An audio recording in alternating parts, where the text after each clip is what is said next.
আপনাদের পাশে যেহেতু আমরা আছি, আপনারা আমাদের এই প্রতীক ইস্যুতে ইলেকশন কমিশন যে কোনো অন্যায় করলে এই ইলেকশন কমিশন আপনাদেরকে সাথে নিয়ে আমরা তাদেরকে প্রতিহত করতে চাই। এবং এই কমিশন বাংলাদেশ থেকে পালানোর জায়গা পাবেন না যদি জাতীয় নাগরিক পার্টিকে এই প্রতীক না দেন। এই গণ অভ্যুত্থানে যারা নেতৃত্ব দিয়েছেন তারা এই দল গঠন করেছেন, আপনাদের ভালোবাসার সন্তানের এই দল গঠন করেছেন। আপনারা গণ অভ্যুত্থানের সময় যখন আমাদের রক্ত ঝরছিল, আমাদের পাশে এসে দাঁড়িয়েছিলেন, আমাদের বুকের উপর যেন গুলি না চলে সেই জন্য আপনারা বুক পেতে গুলি নিয়েছেন। এই জন্য আজকে এটা আমাদের দায় যে আপনাদের যে কোনো ধরনের সমস্যায় আপনাদের পাশে থাকার এটা হচ্ছে আমাদের কর্তব্য, এটা হচ্ছে আমাদের দায়িত্ব।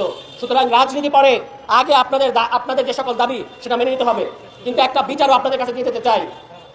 আপনাদের দাবি যেমন মানতেছে না, আমাদের একটা অত্যন্ত ন্যায্য দাবি, এই ইলেকশন কমিশন, এই সরকার বিভিন্ন মন্ত্রণালয়ে মন্ত্রী বসানোর আগে যে ইলেকশন কমিশন গঠন করেছে, এই নির্বাচন কমিশন বিভিন্ন রাজনৈতিক দলের কাছে যারা ধর্ণা দিয়ে বেড়ায়, সেই ইলেকশন কমিশন আমাদের একটা অত্যন্ত ন্যায্য দাবি মেনে নিচ্ছে না।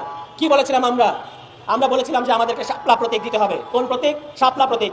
কেন আমরা এই প্রতীক চেয়েছি? এই প্রতীক বাংলাদেশের মানুষের অন্তরের মধ্যে আছে। এই প্রতীক বাংলাদেশের এই শাপলা ফুল বাংলাদেশের মানুষের একটা ভালোবাসার জিনিস। এবং আমরা এই প্রতীক আরো এই কারণে চেয়েছি যে 2013 সালে এখানে যে বর্বরতা আওয়ামী লীগ করেছিল, শিক্ষকদের, মাদ্রাসা শিক্ষার্থীদেরকে যেভাবে বুকের উপর গুলি চালিয়েছিল, তাদের প্রতি সম্মান জানানোর জন্য এই প্রতীক আমরা চেয়েছি।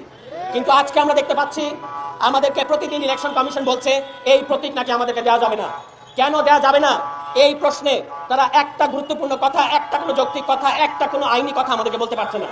তারা আমাদেরকে বলছে এই প্রতীক দেওয়া যাবে না কারণ এটা নাকি সংবিধানের জাতীয় প্রতীক। আমরা তখন বললাম যে এটা তো কোনোভাবেই জাতীয় প্রতীক না।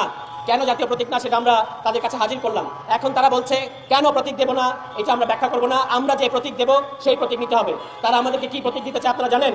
তারা আমাদেরকে খাট, পালঙ্ক, চেয়ার, টেবিল এই ধরনের মস্করা মার্কা প্রতীক দিতে চায়। আমাদের সাথে যারা মস্করা করছে এই ইলেকশন কমিশন, আপনাদেরকে আমরা হুঁশিয়ার করে বলতে চাই, যদি বাংলাদেশে সুষ্ঠু নির্বাচন চান তাহলে জাতীয় নাগরিক পার্টির সাথে এই ধরনের অন্যায় আচরণ করা বন্ধ করেন। আপনাদের আচরণ দেখে মনে হচ্ছে আগামীতে যে সুষ্ঠু নির্বাচন হতে যাচ্ছে এটার পথে সবচেয়ে বড় বাধা এই ইলেকশন কমিশন নিজে। তারা চায় না জাতীয় নাগরিক কমিটি ইলেকশনে আসুক। কেন? কারণ বাংলাদেশের মানুষ এই জাতীয় নাগরিক পার্টিকে বুকের মধ্যে আগলে রেখেছে। এই জন্য ইলেকশন কমিশন বিভিন্ন রাজনৈতিক দল এবং অদৃশ্য শক্তির পরামর্শে তাদের দ্বারা আশকারা পেয়ে জাতীয় নাগরিক কমিটিকে তাদের ন্যায্য হক থেকে বঞ্চিত করছে। এই বিচার আপনাদের কাছে দিয়ে গেলাম। আপনাদের পাশে যেহেতু আমরা আছি, আপনারা আমাদের এই প্রতীক ইস্যুতে ইলেকশন কমিশন যে কোনো অন্যায় করলে এই ইলেকশন কমিশন আপনাদেরকে সাথে নিয়ে আমরা তাদেরকে প্রতিহত করতে চাই। এবং এই কমিশন বাংলাদেশ থেকে পালানোর জায়গা পাবেন না যদি জাতীয় নাগরিক পার্টিকে এই প্রতীক না দেন। সুতরাং অবিলম্বে তারা আমাদেরকে বলছে একটা প্রতীক নাকি আমাদের উপর চাপিয়ে দেবে। আমরা যে প্রতীক চাইছি এই প্রতীক তারা আমাদেরকে দেবে না, কিন্তু তারা নাকি আমাদের উপর একটা প্রতীক চাপিয়ে দেবে। এইরকম নজিরবিহীন কথা, এইরকম ন্যাক্কারজনক কথা যেই কমিশন বলতে পারে, আমরা মনে করি যে এই কমিশনের পক্ষে কোনো সুষ্ঠু নির্বাচন দেওয়া সম্ভব না। সুতরাং প্রধান উপদেষ্টা এবং সরকারের কাছে আমরা অবিলম্বে দাবি জানাচ্ছি, শিক্ষকদের দাবি মেনে নেন, জাতীয় নাগরিক কমিটির পার্টির যে ন্যায্য দাবি সেটা মেনে নেন, প্রতীক নিয়ে কোনো টালবাহানা করবেন না। জুলাই ঘোষণাপত্র, জুলাই সনদ নিয়ে আপনাদের অনেক টালবাহানা, অনেক নাটক আমরা দেখতে পাচ্ছি। এখন প্রতীক নিয়ে আমাদের সাথে কোনো ধরনের নাটক, কোনো ধরনের প্রতারণা করা যাবে না। এবং আমাদের ইবতেদায়ী মাদ্রাসার শিক্ষকদের এমপিও মুক্তিকরণের এবং জাতীয়করণের যে দাবি, এইটাও আপনারা মেনে নেবেন। এগুলো বাদ দিয়ে যদি শুধুমাত্র নির্বাচনের পথে বিভিন্ন রাজনৈতিক দলকে ক্ষমতায় নেওয়ার জন্য, আসন ভাগাভাগির জন্য আপনারা একটা নির্বাচন আয়োজন করতে চান, তাহলে বাংলাদেশের মানুষ কিন্তু আপনাদেরকে কাঠগড়ায় দাঁড় করাবে। যদি ইতিহাসের কাঠগড়ায় দাঁড়াতে না চান তাহলে আমাদের দাবি মেনে নিতে হবে।